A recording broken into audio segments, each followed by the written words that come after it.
জামাত সহ আরেকটা পক্ষ আছে, তারা চাচ্ছে যে নভেম্বরের মধ্যে একটা গণভোট দিয়ে এটার একটি আইনি ভিত্তির জায়গা তৈরি করার জন্য। বিএনপি বোধহয় বার্তাটা দিতে চেয়েছে যে আপনি অন্য সব দিকের মনোযোগটা আপনি এই মুহূর্তে ত্যাগ করেন, ত্যাগ করে স্রেফ নির্বাচনের মধ্যে থাকেন। যে বিএনপি কেন প্রধান উপদেষ্টার সঙ্গে দেখা করে এই সরকারকে কেয়ারটেকার সরকারের ভূমিকায় নেবার জন্য আহ্বান জানিয়ে আসলেন, কিংবা একটু জোর করে আসলেন কেন?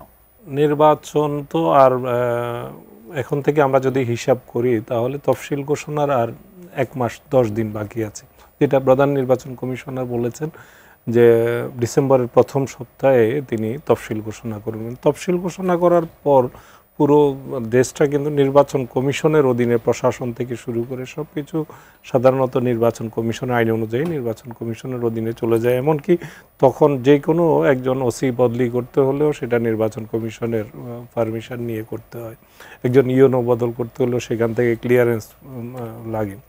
তো এই যে 1 মাস 10 দিন সময় আছে, বিএনপি আজকে আমার কাছে যেটা, আমার বিশ্লেষণে যেটা মনে হয় যে জুলাই সনদটা স্বাক্ষর হওয়ার পরে এখন এনসিপি তো সেখানে স্বাক্ষর করে নাই, তারা একটা চাপে রেখেছে যে সেখানে এটা বাস্তবায়নের কী হবে, আইনি ভিত্তি কী হবে এগুলো নির্ধারণ করার জন্য এই জায়গা থেকে একটা চাপের জায়গা আছে। অন্যদিকে জামাত সহ আরেকটা পক্ষ আছে, তারা চাচ্ছে যে নভেম্বরের মধ্যে একটা গণভোট দিয়ে এটার একটি আইনি ভিত্তির জায়গা তৈরি করার জন্য।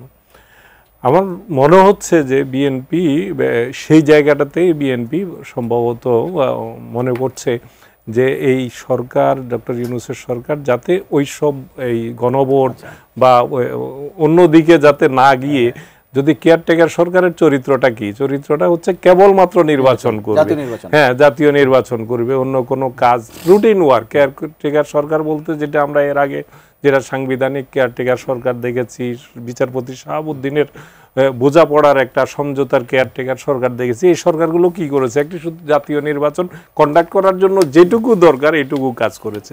কিন্তু বর্তমান সরকার, যেমনটি উনি বলছিলেন, বর্তমান সরকার তো একটু ভিন্ন ধরনের সরকার।